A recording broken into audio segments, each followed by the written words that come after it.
अहिन्दूले हिन्दूको किन विरोध गर्ने? हिन्दूले हामी अहिन्दूको चाहिँ के अरे विरोध गर्यो भने कस्तो हुन्छ? मङ्गोल अर्गनाइजेसनले 80% चाहिँ मङ्गोल छ अरे भन्दै भन्दै गएर 83% 95% पुरा छन् अहिले।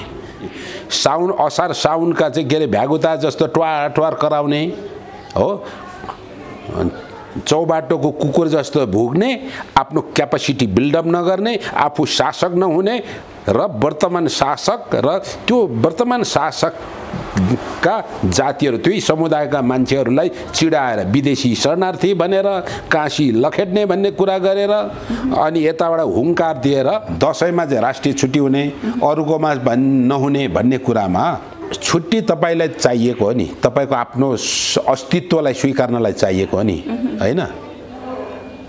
तपाईको अस्तित्व स्वीकार गरे तपाईको समुदायलाई छुट्टी चाहियो, अरू सबैलाई छुट्टी दिइरहनु पर्ने के आवश्यकता छ? नेपालको अहिलेसम्मको राज्य सत्तामा करिब 95% चाहिँ हिन्दूहरूको अर्थात् आर्यन समुदायको बाहुल्यता छ।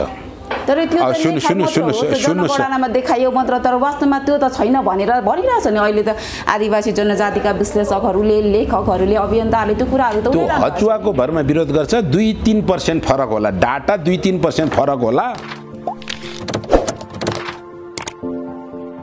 दर्शकवृन्द नमस्ते, रिदम अनलाइन टिभीमा यहाँहरू सम्पूर्णलाई हार्दिक स्वागत छ। साथमा म सम्पदा लिम्बू उपस्थित भएको छु र हाम्रो फ्रेममा यहाँले देखिरहनु भएको छ पूर्व एसएसपी तथा अधिवक्ता किवाङ हाङ राई हुनुहुन्छ। आज हामी उहाँसँग कुराकानी गर्नेछौँ। सरलाई स्वागत छ। धन्यवाद, स्वागत छ।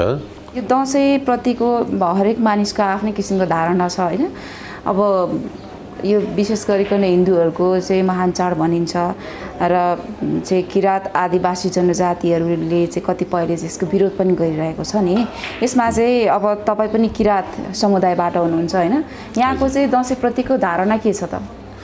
सर्वप्रथम त म दसैँप्रतिको धारणा भन्नुभन्दा अगाडि म दसैँ मान्छु।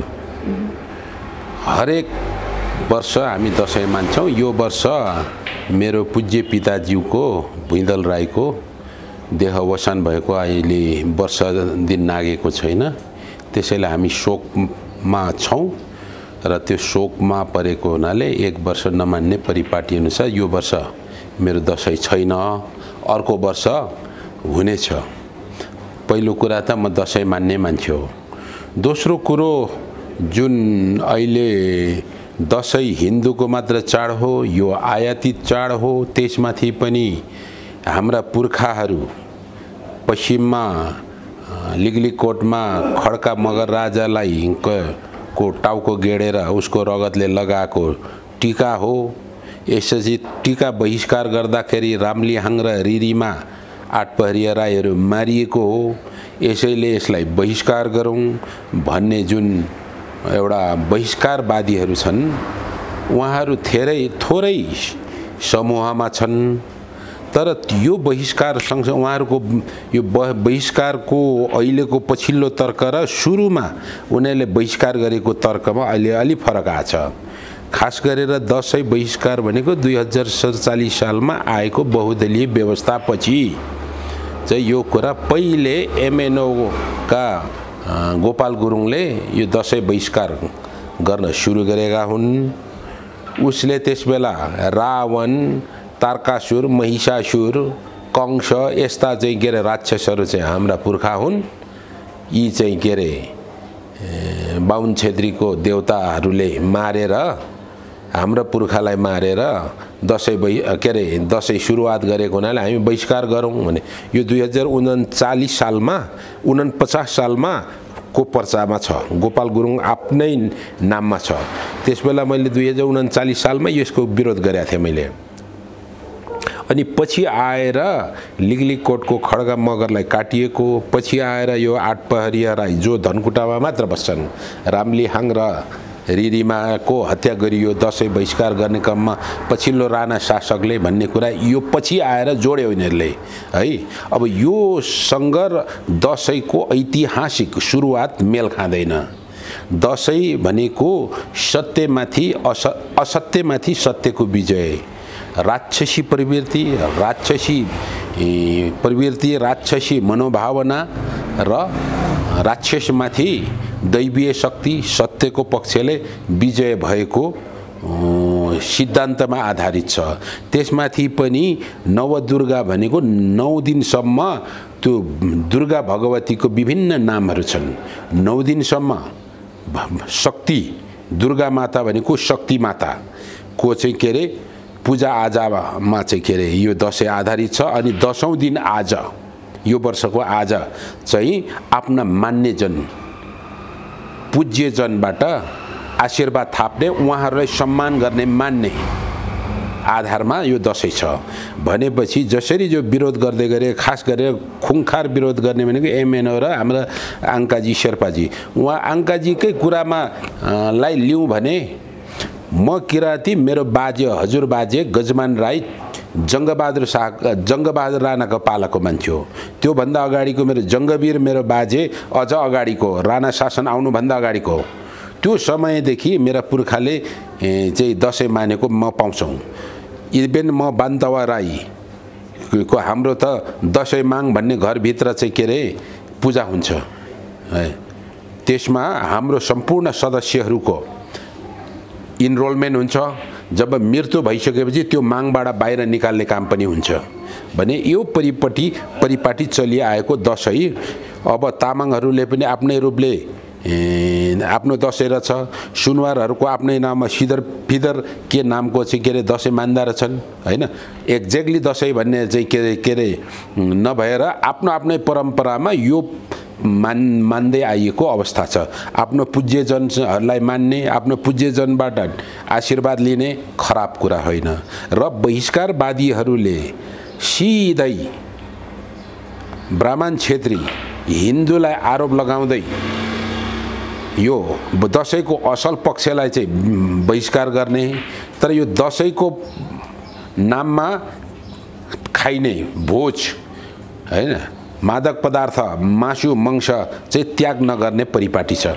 तपाईँ अहिले सर्वे गर्नु होला जो व्यक्तिहरू दसैँ बहिष्कार गरिराखेको छ अहिले राइट नाउ हजुरहरू तपाईँको उनीहरूको घरमा पुग्नुभयो भने उहाँहरूको भोज चलिराखेको हुन्छ। त्यहाँ कैयौँ सुँगुर ढालिएको होला, कैयौँ राँगा ढालिएको होला, खसी खानेले खसी काट्या होला, बियरका केस हुन्छ है। करिब 10-12 केस 15-20 केस त चाहिँ एउटा घरमा चाहिँ के अरे बियर स्टक गर्छन् चाहिँ के अरे राई लिम्बू किराँती आदिवासी जनजातिहरूले। भनेपछि बाहिर चाहिँ यो हिन्दूको यो बाहुन क्षेत्रीको यो आयातित दसैँ हो भनेर बहिष्कार गरौँ भन्ने चाहिँ यतातिर त्यो दसैँको खराब पक्ष चाहिँ बहिष्कार नगर्ने भनेपछि यिनै कुराहरूलाई म विश्लेषण गर्न खोजिराखेको छु। अब रह्यो आयातित भन्ने कुरामा पशुपतिनाथ बाहिरबाट आएका आर्य समुदायले बोकेर ल्या हो। पशुपतिनाथ एउटा चाहिँ हिन्दूहरूको एउटा पवित्र धार्मिक स्थल हो जुन पशुपतिनाथ किराँतहरूले फाइन्डिङ्स गरेर त्यो मन्दिर बनाएका हुन्। शिव र पार्वती उनीहरूको धर्मको चाहिँ के अरे देवता यी कैलाश पर्वतमा यी हिमालयमा चाहिँ के अरे उसको थाथल हो।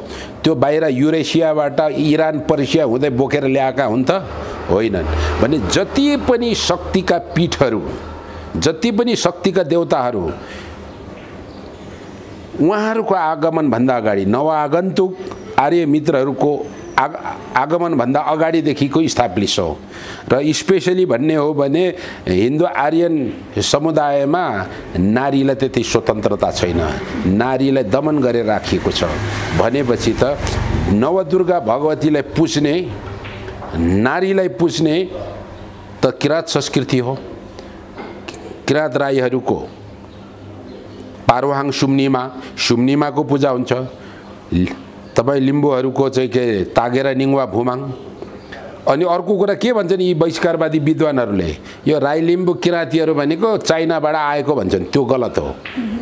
पारोहाङ सुम्निमा अर्थात् तागेरा निङवा भुमाङका सन्तानहरू क्रमशः फैलिँदै मङ्गोलिया जापान चाइना भरेको हुनुपर्छ हैन।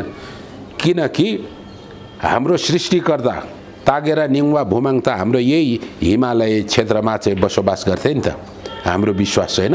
भनेपछि जति पनि नवआगन्तुक नवप्रवेशी समुदायले यहीँकै देवी देवतालाई आफ्नो देवी देवता बनाए, यहीँका धर्म संस्कृतिलाई आफ्नो धर्म संस्कृति बनाए, कपी गरे, उनीहरूले लेख्ने बेलामा आफ्नो बनाएर लगे। त्यसैले गर्दाखेरि यो दसैँ चाहिँ हाम्रो होइन, यो चाहिँ आयातित हो भन्ने कुरामा ऐतिहासिक तालमेल, उत्पत्तिको तालमेल मिल्दैन हैन, र हामीलाई लादिएको रूपमा मात्र मानेको भन्ने कुरामा म सहमत छुइनँ म हैन। अब यहाँले अघि पनि कुरा उठाउनु भयो हैन, जस्तै अब भनिएको पनि छ कि जस्तै 1933 सालतिर चाहिँ दसैँ नमान्दा चाहिँ धनकुटाको यो रामलिहाग रिदामा 8 परिया राईलाई चाहिँ तत्कालीन प्रधानमन्त्री जङ्गबहादुर राणाको आदेशमा चाहिँ झुन्ड्याएर मृत्युदण्ड दिएको थियो हैन। अब ती इतिहासहरू त अहिले पनि आदिवासी जनजाति समाजमा त स्थापित छ हैन। अनि त्यसै गरी अघि घले राजाको पनि कुराकानी गर्नुभयो, घले राजाको टाउको छिनाइएको पनि कुराहरूले त अहिले नेपाल आदिवासी जनजाति समाजमा यो इतिहास त स्थापित छ र यसले चाहिँ धेरैले पनि प्रभाव पारेको छ र यहाँको कुराले चाहिँ कस्तो देखियो भने चाहिँ यो इतिहासहरू चाहिँ गलत हो भन्ने खालको बुझ्यो नि त। भन्नाले यो इतिहासहरू गलत हो त? पछिल्लो जुन कुरा आयो घले राजालाई चाहिँ के अरे को राज्य खोसाएकै हो, द्रव्य शाहले खोसाकै हो हैन। खोसाउँदा त्यहाँ षड्यन्त्र पनि भएको छ, दरबारभित्र पनि घले राज संस्थाभित्रै पनि के अरे घुसपेट गरेको छ, अनि शक्ति प्रयोग भएर त्यहाँको घले राजाले राज्य गुमाएको छ, त्यो इतिहास सत्य हो। अब उहाँको हत्या भएको छ भने, हत्या भएको हो भने त्यो पनि सत्य होला। रामलिहाङ रिरीमा को हत्या भएको पनि हुन सक्छ भने त्यो चाहिँ नयाँ शासकको आदेश नमान्दाखेरि भनेपछि नवागन्तुक समुदायले यहीँका देवी देवता, यहीँका संस्कृति संस्कारहरू, राम्रा परम्पराहरूलाई आफ्नो धर्मशास्त्रमा गाभे अनि उनीहरू शासन सत्तामा पुगे। शासन सत्तामा पुगेपछि आफ्नो शासन सत्ता लागू गर्न पुगे। आफ्नो शासन सत्ता नमान्नेलाई त चाहिँ के अरे तत्कालीन शासकहरूले, निरङ्कुश शासनहरूले दमन गरेकै छन् नि। हिजो अस्ति भर्खरै 52-62 को जनयुद्धमा वर्तमान शासन व्यवस्था नमान्ने माओवादीको नाममा सरकारले मारेन र वर्तमान सरकारलाई तत्कालीन विद्रोही माओवादीले यो चाहिँ निरङ्कुश हो भनेर उसको तर्फबाट पनि त 5000 मान्छे मारेर कुल 17000 मान्छे मार्यो नि। भनेपछि यो राज्य सत्तामा नयाँ शासकले आफ्नो आदेश जारी गर्दा त्यो आदेश जारी नगर्नेलाई सजाय पक्कै भयो होला। त्यस क्रममा जङ्गबहादुरको आदेशमा हैन नमान्दाखेरि रामलिहाङको रिरीमाको फाँसी चढाइयो होला, त्यो सत्य कुरा हो। त्यो राजनीतिक सत्तामा त्यो कुरा हुन्छ र नेपालमा मात्रै नेपालका वर्तमान शासकले मात्र मान्छे हत्या गरेका छैन। परापूर्वलाई करोडौं संख्यामा युद्ध भयो, अरबौं मान्छे मारिए। दक्षिण अफ्रिकाको साकाजुलु जसले गोराहरूको शासनको विरुद्ध पहिले सङ्घर्ष गरे, उसको हत्या भयो। यस्ता अथाह अफ्रिका के अरे अस्ट्रेलिया ब्रिटिसहरूले कोलोनी बनाइसकेपछि निमिट्यान्न पारेर त्यहाँका आदिवासीहरू मारिएका हुन्। भनेपछि राज्य सत्तामा त्यस्तो हुन्छ। आजभन्दा 4 वर्ष अगाडि के अरे राष्ट्रपतिमा निर्वाचित भएको डोनाल्ड ट्रम्पले विदेशी गैर के भन्छ इलिगल विदेशीहरूलाई अमेरिकाबाट निकाले, लाखौँ मान्छे निकाले नि।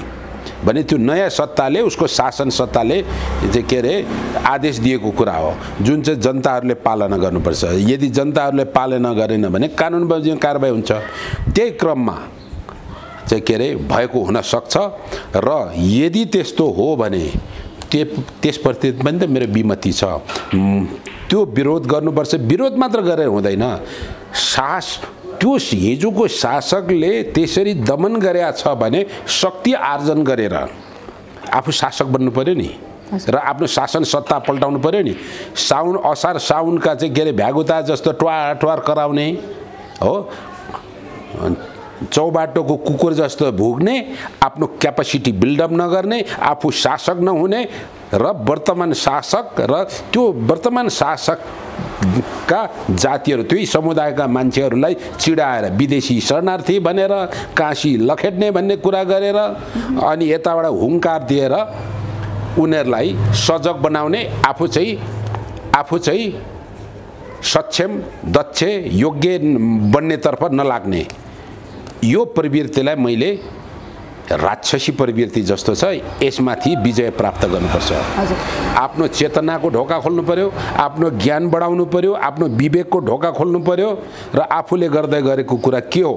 अब तपाईले सोध्न लाग्दै हुन्छ पछिल्लो शासक अर्थात् पृथ्वीनारायण शाहले पूर्व चढाइपछि पूर्वमा दर्जनौं किराँत राज्यहरू थिए।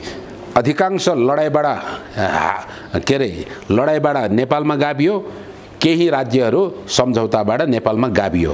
त्यसपछिका शासकहरूले किराँतीहरूको संस्कार संस्कृति धर्मशास्त्रहरू जलाइयो, माटोमा खनेर पूर्ण लगाइयो र निमिट्यान्न पारियो। खास गरेर पछि आएको राणा शासनको कालमा रे। त्यसले गर्दा हाम्रो लिखित इतिहास छैन, तर हामीसँग अनुमान र विश्वास त छ। तागेरा निङवा भुमाङ भनेर लिम्बू किराँतहरूले भन्नुहुन्छ भने पारुहाङ सुम्निमा भनेर हामीलाई भन्छौँ। तिनै पछि आएका आर्य वर्गहरूले बनाएको आफ्नो हिन्दू धर्ममा शिव र पार्वती उनीहरूको देवता छन्। यही हिमालयमा उनीहरूको थाथलो देखाउँछन् र त्यसमा किरातेश्वर महादेव र पार्वती बनाएका छन्। त्यही उनीहरूको विश्वासमा किरातेश्वर महादेवका सन्तान भनेको किराँतीहरू हुन् पनि भन्छन्। भनेपछि कहीँ न कहीँ यो एकातिर किराँतहरूको विश्वासमा आफ्नो विश्वास छ, अर्कोतिर उता बनाइएको हिन्दू धर्मशास्त्रका कुराहरू हिन्दू धर्मका कुराहरूमा पनि किराँतको अस्तित्व स्वीकार गरिएको छ। भनेपछि टोटली युरेसियाबाट पर्सिया हुँदै इरान हुँदै बोकेर ल्याएको कुनै पनि संस्कार संस्कृति उनीहरूले लिएर आएका छैनन्। जे विकसित गरेका छन् भने यी गरेका छन् है। हामी साकेन्वा नाच्छौँ, ठ्याक्क त्यो कुरा मिल्ने चाहिँ धान नाच च्याब्रुङ लिम्बूले नाच्छ। त्योसँग त्यो चिजसँग मिल्दो चाहिँ उनीहरू चाहिँ चण्डी पाठ गर्छन्। बाहुनहरू चण्डी रुद्री पाठ गर्छन् हैन। भनेपछि यो दक्षिण एसियाको अथाह मानव सम्पदा बीचका यी धर्म, यी संस्कार, यी परम्परा, त्यही बीचमा दसैँ आउँछ। त्यसले गर्दा यो पुर्खालाई ठुन्काएर सुरु गरिएको भन्ने समर्थन हुँदैन। नयाँ शासकले गर्यो होला, तर समग्रमा त्यही पोइन्ट मात्र होइन। त्यसैले यो बहिष्कारवादी मित्रहरू जुन छन् उहाँहरूलाई आफ्नो बहिष्कारलाई स्तरीय बनाउन, शोध गर्न, खोज गर्न म निवेदन गर्दछु। हजुर, अब नेपालमा विभिन्न जनजातिहरू छन् हैन, जसको आफ्नै किसिमको धर्म संस्कार संस्कृति पनि रहेको छ। तर अब दसैँकै सवालमा चाहिँ यो सधैँ विवाद बनिरहन्छ र दसैँको जस्तो अरू कुनै पनि पर्वहरू यसरी विवादित भएका छैनन् नेपालको सन्दर्भमा हेर्ने हो भने हैन। र अब राणाकालमा अघि नै कुराकानी भयो, राणाकालमा चाहिँ अब दसैँ मानेको छ कि छैन भनेर त्यहाँनिर चेकिङ पनि हुन्थ्यो र घर घरको भित्तामा चाहिँ यदि बलि दिएको रगतको छाप छैन भने उसलाई चाहिँ सजाय अनुसार उसलाई मृत्युदण्ड अथवा के गरिन्थ्यो, त्यो एउटा सजाय दिइन्थ्यो भनिन्छ। तर यो हिन्दूहरूको नि महान पर्व बडा दसैँ भनिएको दसैँसँग चाहिँ किन रिलेटेड छ त? यो दसैँ नै यसरी चाहिँ विवादित हुनु, दसैँसँग यो कुराहरू जोडेर आउनुमा त केही न केही रहस्य त होला नि? रहस्य छ। राम्रो प्रश्न गरिदिनु भयो। मैले अघि भन्न खोजेको कुरा, हामी नेपालमा 125 जाति छौँ। पछिल्लो जनगणना अनुसार 123 भाषा बोल्छौँ। भनेपछि 125 भाषा संस्कृति परम्परा छ। नेपालको जति पनि नेपालीहरूले मान्ने संस्कृति नेपाली संस्कृति, नेपाली पर्व हुनुपर्छ हो। हिजो पञ्चायत कालसम्म आएको शासकले, खास गरेर राजा महेन्द्रले यो देशलाई हिन्दू राज्य भनेर संविधानमा लेखिसकेपछि हिन्दू संस्कार मात्रै नेपाली संस्कार संस्कृति हुने भयो, अरू नहुने भयो। तर बीचमा आएर बहुदल आयो, गणतन्त्र आइसकेपछि संविधानले त लेखेको छ नि त यो बहुभाषिक, बहुधार्मिक, बहुसांस्कृतिक, बहुजातीय भनेपछि हामी नेपाली जतिले बोल्ने भाषा नेपाली भाषा हो। मैले बोल्ने किराँत राई बान्तवा भाषा पनि नेपाली भाषा अन्तर्गत हो। लिम्बूले बोल्ने किराँत लिम्बू भाषा पनि नेपाली भाषा हो। त्यसरी नै लिम्बूले मान्ने धान्ना च्याब्रुङहरू हैन, त्यो तङनाम भन्छ नि, तङनाम हाम्रो साकेन्वा यी पनि के भन्छ नेपाली संस्कार संस्कृतिभित्र आउनुपर्छ।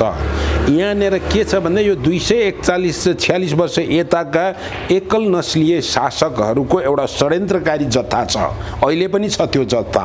त्यो जत्थाले बालुवाटामा बसेका केपी ओलीलाई परिचालित गर्छ, तल यो चाहिँ ललितपुरतिर चाहिँ डेरा गरेर बस्ने प्रचण्डलाई परिचालित गर्छ, सबलाई परिचालित गरेर षड्यन्त्रमा फसाइराखेको हुन्छ।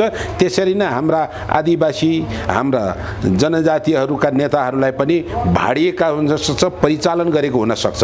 किन गर्न सक्छ भन्दाखेरि नेपाल बहुजातीय धार्मिक बहुसांस्कृतिक देश हो भनेपछि यहाँ सहअस्तित्व भाइचारा र राज्य सत्तामा समावेशी नीति बाहेक अरू उपाय छैन।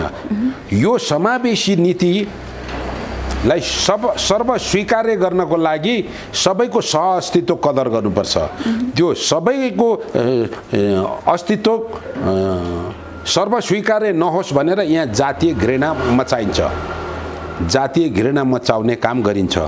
म यहाँलाई निवेदन गरौँ, गोरेबहादुर खपाङ्गी र एमएस थापा मगरको राजनीतिक ब्याकग्राउन्ड कम्युनिस्ट हो। गोपाल गुरुङ पत्रकार हो, ऊ चाहिँ दरबारको धेरै विज्ञापन छाप्ने, दरबारबाट धेरै के भन्छ पुरस्कृत हुने मान्छे हो। बहुदल आइसकेपछि 2047 सालमा उहाँले पार्टी खोल्ने बित्तिकै गोपाल गुरुङको नारा मङ्गोल भर्सेस आर्यन विरुद्ध लडाइँ लड्ने भनेर आयो। गोरेबहादुर खपाङ्गी र एमएस थापाको सिद्धान्त जातीय जनसङ्ख्याको अनुसार सङ्घीयता र यो आदिवासी जनजाति पछि परेको काम भनेको शोषक बाहुन क्षेत्रीको कारणले हो भनेर जाति विरोध गर्न जाँदाखेरि भयो के त परिणाम भन्दाखेरि भर्खर सत्तामा पुगेका वाम मोर्चाका ब्राह्मण क्षेत्री नेताहरू, नेपाली काङ्ग्रेसका बाहुन नेताहरू जो आदिवासी जनजाति मैत्री अर्थात् सम्पूर्ण नेपाली जनताको पक्षमा, विभेदमा परेका नेपाली जनताको पक्षमा थिए, उनीहरूलाई धुवाँधार रूपले विरोध गर्दाखेरि उहाँहरू बाहुनवादी हुन पुग्नुभयो। आफ्नो जाति, आफ्नो वर्ग, आफ्नो समुदायलाई मात्र प्रशय दिने र हामी झन्झन विभेदमा पर्यौँ र कालान्तरमा मन्त्री खाए गोरेबहादुरले। 2058 सालपछिको मङ्गोल अर्गनाइजेसन गोपाल गुरुङको नीतिहरूलाई चाहिँ केलाउनुहोस्, तपाईँ प्रत्यक्ष देख्नुहुन्छ। 58 सालमा गोपाल गुरुङले चालेको कदम भनेको आदिवासी जनजाति भनेको ठग हुन्। त्यसपछि चालेको आदिवासी जनजाति भनेको बाहुन क्षेत्रले दिएको दोस्रो दर्जाको नाम हो। त्यसपछि के भन्छन् भन्दाखेरि आदिवासी भनेको बसाइसरी आएको। यसरी भ्रम छर्दै गएर 63-64 आएर फाल्न लागि राजालाई आजीवन राष्ट्रपति बनाऊ भन्यो। 67 सालदेखि आएर के भन्छ सङ्घीय प्रदेशहरूको नाम खोला नाला नदीको नामबाट हुनुपर्छ, जातीय पहिचानबाट हुनुहुन्न भन्यो गोपाल गुरुङले। त्यसपछि लगत्तै 68 सालदेखि चाहिँ बाहुन क्षेत्री विदेशी शरणार्थी हुन्। अझै 2009 हेर्नुहोस् है, गोपाल गुरुङको के अरे स्टेप तपाईँले हेर्नुपर्छ। 2009 देखि उसले आज 11 वर्ष भयो बाहुन क्षेत्री विदेशी शरणार्थी हो लखेट भनेको छ र अहिले गाउँमा मङ्गोल अर्गनाइजेसन पुगेर बाहुन क्षेत्री विदेशी शरणार्थी हुन्, यहाँ काशी लखेट्नुपर्छ भनिसकेपछि यी सबै बाहुन क्षेत्रीलाई एकातिर आफ्नै जातिको लागि मात्र एक ढिक्का बनाउने तर्फ फोर्स गरिराखेको छ भने त्यो बीचमा जातीय असहिष्णुता, जातीय घृणा फैलाएर नेपालमा नेपालीहरूको भावनात्मक एकता हुन दिएको छैन। यो कामले हुन दिँदैन भनेपछि यो बीचमा एउटा ठुलो षड्यन्त्र छ, जुन षड्यन्त्रको म विश्लेषण गर्छु। जस्तो पञ्चायत कालमा पूर्वमा पद्मसुन्दर लावती एकदम प्रभावकारी राष्ट्रिय नेता हुँदै आइराखेका थिए। पश्चिममा मरिचमान सिंह, बालराम घरती मगर यस्ता नेताहरू चाहिँ राष्ट्रिय व्यक्तित्व भएर आउँदै गर्दाखेरि सेता मगुरालीको आरोप लगाए। यो यहाँले जुन तरिकाले अहिले व्याख्या गरिदिनु भयो होइन, यो जसरी अब नेपाली आदिवासी जनजाति समुदायको इतिहाससँग जति कुराहरू जोडिएको छ, दसैँसँग जोडिएको कुराहरू भए भनेपछि घले राजाको टाउको ठुन्क्याएकोदेखि लिएर रिदामा रामलिहाङ आठ परियालाई मारेको कुराहरू चाहिँ दसैँसँग सम्बन्ध छैन भन्ने यहाँको कुरा हो? सम्बन्ध होला, हुन सक्छ या त छ के भन्ने लाग्छ तपाईँ? अब यो इतिहासमा लेखिएको छ भने हो भन्नु पर्यो, तर त्यो कुन अर्थमा भयो त भन्दाखेरि नयाँ शासकले नयाँ अर्को शासकलाई विजय प्राप्त गर्ने क्रममा आफ्नो शासन सत्ता अन्य धेरै चाडपर्वहरू छन्, जस्तै तिहार पनि छ होइन, तिहार पनि ठुलै चाड हो, धेरैले मान्छन्, तर तिहारसँग जोडिएन, तर दसैँसँग चाहिँ किन जोडियो त? दसैँसँग भनेपछि यो दसैँलाई ठुलो चाड बनाए उनीहरूले होइन, मुख्य राष्ट्रिय चाड बनाए होइन। मेन थ्योरी सत्यमाथि असत्यको के अरे असत्यमाथि सत्यको विजय, राक्षस प्रवृत्तिमाथि के अरे राक्षसमाथि देवताको विजय। यहाँ के हो हेर्नुहोस्, राक्षस र देवताको कथा सुन्नुहोस् है। सत्ययुग, द्वापरयुग, त्रेतायुग, कलियुगका जुन कल्पना गरिएका छन्, या त यी कल्पना हुन्, मिथ्या हुन्, या त साँच्चै हुन्, तर थ्योरी चाहिँ के हो बुझ्नु पर्यो भने थेम चाहिँ के गर्नु पर्यो भन्दाखेरि गैर आर्यन राक्षस र आर्यन जति देवगण, यो रूपले द्वापरयुग, त्रेतायुग, सत्ययुग परिचालन भयो। महिषासुर, तारकासुर, भस्मासुर, कंस, रावण यस्ता के अरे जुन क्यारेक्टर बनाइएका छन्, यिनीहरूलाई राक्षसमा राखिएका छन्, त्यो भनेको त्यो देवगणको शत्रु भनेका छन् र त्यही सोचको अहिलेको राज्य सत्ताको संरचना हो। अब के लाग्छ त, यो जुन दसैँ नै त हिन्दूहरूको महान पर्व भनिएको चाडसँग नै यो कुराहरू चाहिँ सम्बन्धित हुनु चाहिँ, अनि यसैलाई नै चाहिँ असत्यमाथि सत्यको विजय भनिनु, यसमा चाहिँ के रहस्य छ जस्तो लाग्दैन तपाईँलाई? नव आर्यनहरूले साउथ एसियामा आएका आर्यन समुदाय, अब भनिन्छ दुईटा कुरा छ, गोठाला गर्दै गर्दै ककेसियाबाट डुल्दै डुल्दै आएका भन्ने पनि भनिएको छ। अर्को कुरा मुसलमान सम्राटले सिरीखुरी पारेर चाहिँ नाङ्गो झार पारेर लखेटेको भन्ने कुरा पनि छ। र हिन्दू धर्मशास्त्र अनुसारका देवी देवताहरू एसियाभन्दा बाहिर छैनन्, यही एसिया पेरिफेरीमा छन् भनेपछि त्यो त बोकेर ल्याएको होइन। भनेपछि यी ग्रहण गरिएको, ग्रहण कसरी गरियो भन्दाखेरि उहाँहरूको आगमन पूर्व नै यहाँ इस्टाब्लिस थिए र उहाँहरूले ग्रहण गरे, जसलाई आफ्नो हिसाबले उहाँहरूले हिन्दू भने।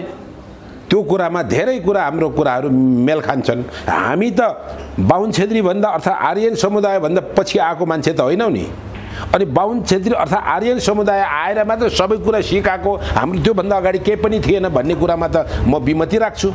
हामी त यहाँ तावामा खिवामाले सबैभन्दा पहिले तान बुनेर चाहिँ के अरे लत्ता कपडाको इन्ट्रोड्युस गराएको, हेच्छाकुवाले खेती गरेर चाहिँ के सबैभन्दा पहिले अनाज कृषिको चाहिँ के अरे शिलान्यास गरेको, त्यस्तो सदियौँ करोडौँ वर्ष अगाडिको इतिहास त यही थातथलोमा हाम्रो विश्वाससँग जोडिएको छ नि। भनेपछि त हामी त पुरा चाहिँ के अरे सभ्यता हामी किराँत सभ्यता भएको मान्छे हौँ। हामीसँग सभ्यता, संस्कार, संस्कृति थियो, त्यो काम चाहिँ भत्काउने काम भयो होला, हामीले बिर्स्यौँ होला, हामीले शासित भइसकेपछि त्यसलाई मान्न दिइएन होला, कन्टिन्यू गर्न दिइएन होला। तर तिनै चिजहरू, तिनै राम्रा संस्कार संस्कृतिका कुराहरू, सभ्यताका कुराहरूलाई चाहिँ के अरे उनीहरूले कपी गरे। त्यसको उदाहरण चण्डी रुद्रीहरू हेर्नुहोस्, त्यो भनेको हाम्रो किराँतीहरूको शक्तिपीठ साकेन्वाहरूसँग मिल्छ। अब किराँतेश्वर महादेव र पार्वती शिव भन्नुको अर्थ नै किराँत हो रे भनेपछि त हाम्रो किराँतको देवता र उनीहरूको देवता त मिल्न गयो नि त। भने सुन्नुहोस् है, एउटा कुरा म यहाँलाई अझ क्लियर नभएको कुरा, जो अहिलेका हिन्दूहरूले आफ्नो भाषा, संस्कार, संस्कृति बनाएका छन्, त्यसको मोर देन 90% 95% यीका किराँतहरूको भाषा संस्कृति परम्परालाई ग्रहण गरिएको हो भन्छु क्या म भन्न खोजेको मैले। अब यसको विषयमा त म अहिले चाहिँ यो त अनुमानको कुरा हो, मेरो अनुमानको कुरा मात्रै हो। यसको विषयमा त बृहत शोध गर्नुपर्छ। बृहत शोध नगरिकन टुङ्गोमा पुग्न सकिँदैन। जसरी यो पछिल्लो तवरले यो टोटल हिन्दूको मात्र हो, यो आर्यनको मात्र हो, यो चाहिँ आयातित हो, हाम्रो पुर्खाहरूले मारेर मात्र यो सुरु गरेको भन्ने कुरा ऐतिहासिक तथ्यसँग समर्थन छैन। र वर्तमान राज्य सत्ता, विश्वमा भएका राज्य सत्ता राजनैतिक घटनाक्रमहरूमा यस्ता कुरा हुन्छन्। अझ 4 वर्ष अगाडि अघि डोनाल्ड ट्रम्पको उदाहरण लिए।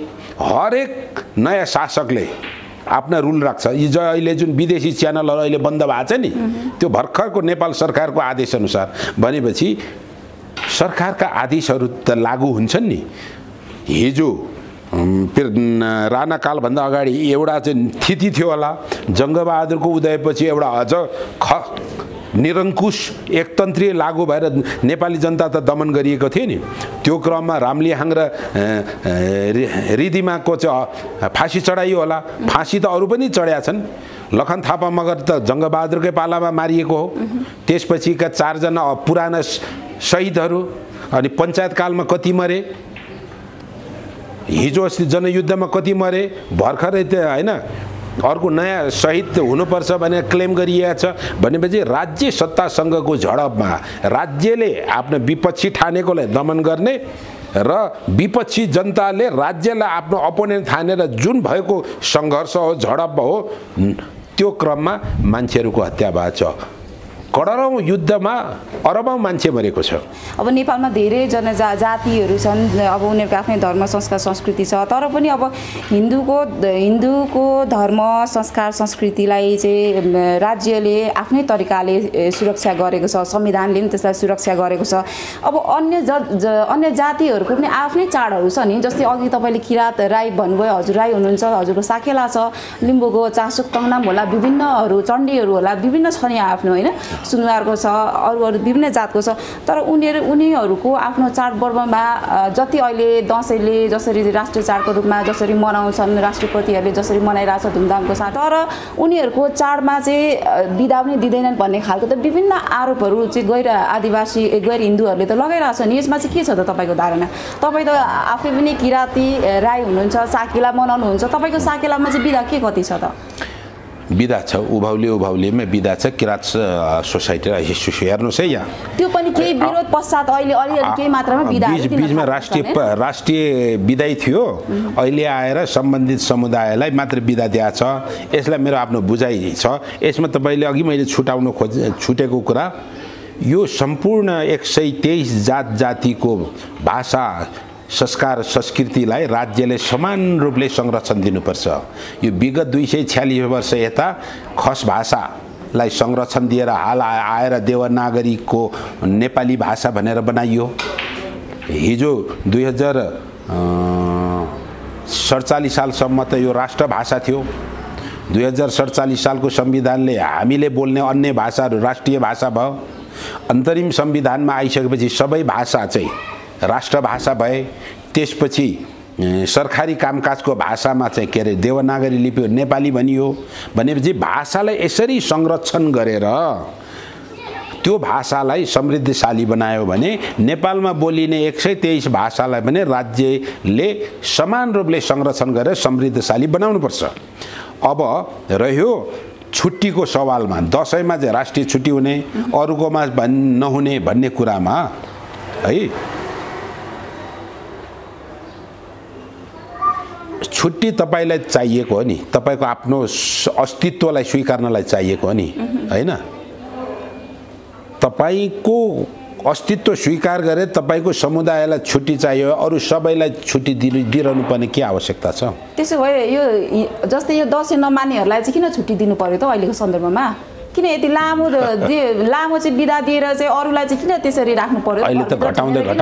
अहिले त घटाउँदै सप्तमीदेखि द्वादशी एकादशी थियो नि त, अहिले पनि 10 दिन कति दिन होइन लामो बिदा दिइरहेका छन् भनेपछि ल नि त यो चाहिँ हिन्दूहरूको मात्रै दसैँ भएपछि किन त अरूले त मान्दैन, गैर हिन्दूहरूको त होइन आदिवासी जनजाति कतिपयले मान्दैन भने चाहिँ उनीहरूलाई चाहिँ छुट्टी दिएर चाहिँ घरमा थुनाउनुको अर्थ चाहिँ के हो त? होइन, हाम्रो उभौली 1 दिन मनाउँछौँ, उधौली 1 दिन मनाउँछौँ भने 15 दिन किन चाहियो? अनि दसैँमा चाहिँ यत्रो दिन चाहिँ अरू नमनाउनेलाई चाहिँ किन बिदा दिनु पर्यो त भन्ने कुरा यसमा जोडियो। यस्तो अब यो अलिकति टेक्निकल जस्तो पनि लाग्छ। नेपालको अहिलेसम्मको राज्य सत्तामा करिब 95% चाहिँ हिन्दूहरूको अर्थात् आर्यन समुदायको बाहुल्यता छ।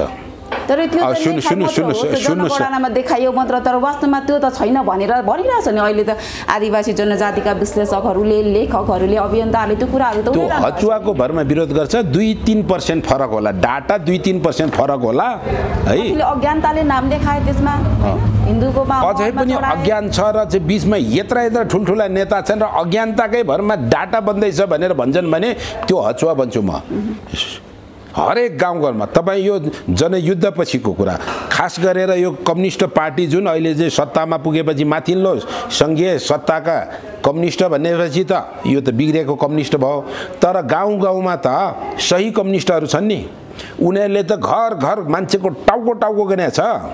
भोट तपाईँ हेर्नु होला, यति भोटले हामी जित्छौँ भने क्यालकुलेट गर्छन् उनीहरू, मान्छेको टाउको गर्छन् भनेपछि डाटा सही आउँदैन भनेपछि 1-2% त्यति हुँदै पनि टेक्निकल इररले केही कुराले 1-2% तलमाथि होला होइन। तर सबै डाटा गलत होइन। जसरी मङ्गोल अर्गनाइजेसनले 80% चाहिँ मङ्गोल छ रे भन्दै अहिले भन्दै गएर 83%, 95% पुरा छन् अहिले। अनि यो त हचुवा हो नि। अब हाम्रो डाटामा नेवारलाई माइनस गरेर जुन जनसङ्ख्या हेर्न भने 37.something% हो आदिवासीहरूको होइन। मधेसी छ त्यहाँ, दलित छ त्यहाँ 16% त चाहिँ के अरे यो देशमा क्षेत्री छन्, 13% ब्राह्मण छन्, दुईटै मिलाएर 29% भयो। त्यसपछि मधेसी ब्राह्मणको चाहिँ छुट्टै क्याटेगोरी चाहिँ 9% छ। 17-18% चाहिँ के अरे दलितको के भन्छ जनसङ्ख्या छ, मुसलमान छ होइन। भनेपछि त्यो डाटाबाट आउँछ नि होइन। भनेपछि 80%, 90% छौँ भन्नु, यो डाटा चाहिँ हचुवा हो भन्नु चाहिँ के अरे मलाई चाहिँ के अरे हचुवा हो भन्छु। अब यो जुन दसैँ जुन तपाईँको मेन फोकसिङ पोइन्ट, दसैँमा चाहिँ छुट्टी दिने राष्ट्रिय रूपमा, अरूलाई किन नदिने भन्ने कुरामा शासन प्रशासनमा अरूको नगन्य उपस्थिति छ। ब्राह्मण क्षेत्रीको ठुलो, हिन्दूहरूको ठुलो उपस्थिति भएको कारणले हिन्दूहरूलाई छुट्टी दिँदाखेरि अटोमेटिकली चाहिँ के अरे सबै कार्यालयहरू बन्द हुने हुन्छ। एउटा पिउनले, एउटा कार्यालय सहायकले, एउटा खरिदारले, एउटा शाखाधिकृतले देश त चल्दैन होला। त्यस हिसाब किताबले पनि यो दसैँ भयो। र अन्य समुदायको लोसारमा तामाङ लोसार कोनिके विभिन्न 3 खालको लोसार छ, 3 खाल 4 खालको लोसार छ। एउटा लोसार मान्नेले अर्कोको लोसारमा मान्दो रहेनछ भनेपछि त्यो सम्बन्धित समुदायलाई छुट्टी दियो भने त अस्तित्व त कदर भनी। र यो कुरा चाहिँ ग्रेजुअली आउने हो क्या। र यसलाई टोटल्ली हामीले भने जस्तै ल्याउनको लागि त हामी सत्तामा पुग्नु पर्यो नि। हामी सत्तामा पुग्नको लागि हामी सक्षम हुनु पर्यो नि। गणतन्त्र आएको छ, ब्यालेटबाट चाहिँ के हामी चुनाव जितेर हामी बहुमत ल्याएर चाहिँ सरकार बनाउन सक्छौँ र नयाँ ल्याउन सक्छौँ नि। त्यो चाहिँ गर्न नसक्ने अनि ट्वार कराएर अनि जातीय सहिष्णुता बिगार्ने, जातीय अस्तित्व, जातीय एकता, सामाजिक सद्भाव बिगार्ने अनि यो खेल त अन्ततगत वा कसलाई फाइदा पुग्या छ भने सत्ताधारीलाई फाइदा पुग्या छ भनेपछि हिजो 246 वर्षदेखि यता आएका जति पनि सत्ताधारीहरू छन् तिनीहरूले त षड्यन्त्र गरेर षड्यन्त्रको ग्रान्ड डिजाइन बनाएर परिचालन गरेका छन्। ती कुराहरू 47 सालदेखि प्रत्यक्ष रूपले देख्न सकिन्छ। कसरी एउटा उदाहरण दिन्छु म। राणा शासनकालभरि जनतालाई स्कुल खोल्नै दिएन, पढ्नै दिएन। दरबार हाई स्कुल खोलेर राणाका सन्तान र राजाका आसेपासे दरबारका आसेपासेहरूलाई पढ्न दियो। जनताको छोराछोरीले किन पढ्न दिएन? किनकि बाठा हुन्छन्, योग्य हुन्छन्, योग्य भएपछि राज्य सत्तामा ठाउँ दिनुपर्छ र उनीहरूले गरेको शोषण दमनको विरोध गर्छन् भन्ने बाहेक अन्य अर्थ छैन। 7 सालमा प्रजातन्त्र आइसकेपछि फटाफट स्कुल खोलियो। त्यसपछि के भनियो भन्दाखेरि गीता, वेद, पुराण, महाभारत यस्ता चाहिँ धर्मशास्त्र र संस्कृति पढ्नु हुँदैन भनेर हिजोका धूर्त शासक र षड्यन्त्रकारीहरूले महिला आदिवासीहरूलाई पढ्न दिएन। 46 सालसम्म पढ्न दिएन, पञ्चायत कालसम्म। भनेपछि 47 सालदेखि गोरेबहादुर खपाङ्गी, गोपाल गुरुङहरूले यो बाहुनको शास्त्र नपढ भनेर बहिष्कार गराएको होइन। भनेपछि हिजोको धूर्त शासकले चाहिँ पढ्न नदिनु, त्यही शास्त्रहरू चाहिँ अहिलेको खुला युगमा आएर हामीले बहिष्कार गर्नु भनेको त्यसमा षड्यन्त्रको तानाबाना त मैले त जोडेको देख्छु, घाँटी जोडेको देख्छु। भनेपछि यस्तो कुराहरू जुन यो उग्र भएर जातिको विरोध गर्नु, उग्र भएर धर्म अर्काको धर्मको विरोध गर्नु भनेको सामाजिक सद्भावना बिगारेर सत्ता टिकाउने खेल हो। सत्ता टिकाउने खेलमा हाम्रा मान्छेहरू नि प्रयोग भएको छन्। कुरा के भन्दाखेरि अन्तमा लास्टमा आइपुगेँ, क्लाइम्याक्समा म आइपुगेँ कि हिन्दूले हिन्दूको चाड किन बहिष्कार गर्ने? हिन्दूले हिन्दूको हिन्दूले हिन्दूको किन विरोध गर्ने? हिन्दूले हामी अहिन्दूको चाहिँ के अरे विरोध गर्यो भने कस्तो हुन्छ? जस्तो यो हिन्दूको चाड बहिष्कार गर, हाम्रो होइन भनेर हाम्रा साथीहरू, हाम्रा मान्छे, हाम्रै समुदायको मान्छेले भनिरहँदाखेरि त्यो समुदायले यो किराँतले मान्ने गरेको साकेन वा साकेला होइन, चासोक तम्ना, लिम्बूले मान्ने चासोक तन्ना, शेर्पाले मान्ने सोनाम लोसार, त्यो चाहिँ हाम्रो होइन, बहिष्कार गर भन्यो भने के हुन्छ? भनेपछि अर्काको कसैको भाषा, कसैको संस्कृतिलाई विरोध नगरौँ। आफ्नो त्यो होइन भने आफ्नो चाहिँ प्रिजर्भ गरौँ। चासोक तन्नाममा, साकेलामा त्यसलाई आफ्नोलाई चाहिँ प्रशय दिँदै जाउँ होइन। आफ्नो तपाईँ चाहिँ किराँत समुदायको राईको सन्तान हुनुहुन्छ, एउटा बौद्धिक व्यक्तित्व हुनुहुन्छ होइन। तर तपाईँले अहिले जुन तरिकाले हिन्दू चाडको चाहिँ, हिन्दू पर्वको चाहिँ वकालत गरिरहनु भएको छ, समर्थन गरिरहनु भएको छ, भोलि तपाईँलाई चाहिँ हिन्दूवादीको डलर खायो भन्ने खालको आरोप आउला नि त होइन? अब के आरोप चाहिँ लगाउलान्, तर मैले हिन्दूको वकालत गरेको छैन।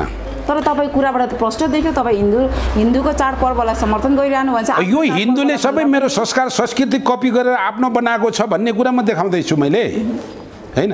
मेरो पारुवाङ सुम्निमाले उनीहरूले महादेव र पार्वती बनाएर लगेका छन्।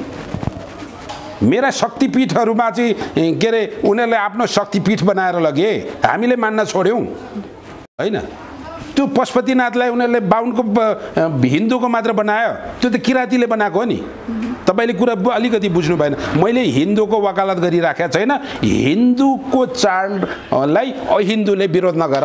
अहिन्दूको चाड हिन्दूले विरोध गर्दा के हुन्छ भन्दा पनि बहिष्कार जस्तै हो। हामी किन बहिष्कार गर्नु? अर्काको भनिरहेछ नि त इतिहास। तपाईँले जबरजस्ती लाद्यो भन्छन्, तपाईँले जबरजस्ती लाद्यो भन्छ। हिजो आङ्काजीले त्यो कामीको विश्वकर्माजीको चाहिँ के अरे हातमा टिका लगाएर जुन कुरा गर्नुभयो त्यो कुरा यथार्थसँग चाहिँ ट्याली हुँदैन क्या। एउटा सांस्कृतिक क्रान्तिको लागि चाहिँ उहाँले एक्जाम्पल दिनुभयो खासमा चाहिँ होइन, त्यो कुरा गर्ने हो भने। तर पनि एउटा चाहिँ राणा शासनकालमा अघि पनि कुराकानी भयो होइन, त्यो रगतको छाप थिएन भने त्यसलाई त मृत्युदण्ड सजाय दिन्थ्यो भनेपछि त्यो जबरजस्ती भयो कि भएन? त्यो कुन किताबमा टन्नै छ। र अहिले आदिवासी जनजातिका विश्लेषक लेखक अभियन्ताहरूसँग तपाईँले बहस पनि गर्नु होरे मानौँ न त। त्यसलाई चेन्ज गर्नुको लागि त शासक हुनु पर्यो नि। शासक बन्न नसक्ने, शासक बन्नको लागि नै यत्रो दौडधुप गरिरहेछौँ भनिरहेछ नि त होइन र? अनि त्यो टुवार सामाजिक सद्भाव बिगारेर चाहिँ हुन्छ? सामाजिक सद्भाव बिगारेर चाहिँ शासक बन्छ भनेपछि यो सामाजिक सद्भाव चाहिँ बिगारिरहेछ होइन? यो विरोधले भन्नेहरूले हो, आदिवासी जनजाति भन्नेहरूले होइन, मङ्गोल अर्गनाइजेसन र स्पेसियली त्यो के भन्छ आङ्काजी, अनि त्यसपछि हाम्रा एकजना के परियार, मित्र परियार कि के छ पिएचडी, अनि यो हाम्रो के भन्छ नि एउटा बाहुन चाहिँ के अरे नेता, ठुलो नेता भनेर आदिवासीहरूले मान्छन् नि। उनीहरूले किराँतीलाई वाङ्गोबाट आएको भनेर भन्छ क्या। म किराँती वाङ्गोबाट आएको होइन। यहाँबाट किराँतीहरूको गएको हुन सक्छन्, तर किराँतीहरू वाङ्गो नदीबाट उत्पत्ति भएर आएका होइनन् हैन। यसरी बिस्तारै बिस्तारै चाहिँ हाम्रो अस्तित्वलाई समाप्त गर्न खोजिरहेछन् क्या। र हामीले उठाउनु पर्ने जागरण त्यो होइन नि हैन। कसरी उठाउनु पर्यो त त्यसो भए? हिन्दू धर्मलाई नै अगाडि बढाउँदै लैजाने हो त? त्यसो गर्दाखेरि चाहिँ म किराँत धर्म मान्छु, मेरो किराँत धर्म हो, किराँत संस्कार संस्कृति हो। त्यो कुरा चाहिँ हिन्दूहरूले मान्ने उनीहरूको धर्ममा पनि धेरै कुरा मिल्दा रहेछन् भनेर बुझिदिनु पऱ्यो क्या। मैले अरे बापरे, यो हिन्दूहरू आउनुभन्दा अगाडि किराँती म यहाँ थिएँ। म चाहिँ के टुवा गरेर लाटो मात्र थिएँ, आएर तिनीहरूलाई बोल्न सिकाएको हो मलाई? होइन नि, म त पहिले पनि त बोल्थेँ, मेरो पनि पहिले थियो, मेरो थाहा चल्थ्यो, मेरो राज्य थियो। ती आर्यनहरू आउनुभन्दा अगाडि त किराँतीहरू राज्य थियो, शासन सत्तामा थिए भनेपछि तिनीहरूकै सबै कुरा चाहिँ के अरे लादेको भन्ने कुरामा मेरो विमति छ भन्न खोजेको क्या। तपाईँले अलिकति चाहिँ के अरे अङ्काजी पारलाई सोध्दै हुनुहुन्छ। ठिकै छ, ठिकै छ सर। अब एकदमै सर्टकटमा अर्काको अन्तमा के भन्न चाहनुहुन्छ भनिदिनुहोस्। सर्टकटमा अन्तमा अर्काको धर्म संस्कार हो भने विरोध नगर, अर्काको धर्म संस्कारलाई सम्मान गरिदेऊ, त्यसैले हामीले सम्मान पाउँछौँ। म हिन्दू आर्यनहरूको हिन्दू धर्मलाई सम्मान गरिदिन्छु भने त्यो आर्यन समुदायले मेरो किराँत संस्कार संस्कृति धर्मलाई सम्मान गरिदिनु पर्यो नि।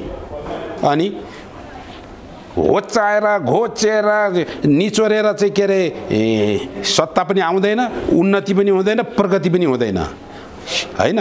प्रष्ट कुरा जुन रूपले रटान गरिन्छ नि यहाँ विभिन्न खालका रटानहरू, त्यो चाहिँ सत्य ज्ञानसँग आधारित छैनन्, सही पेरिफेरीसँग वस्तुसँग वस्तुपरक छैनन्। मेरो भनाइ चाहिँ त्यही हो। धन्यवाद।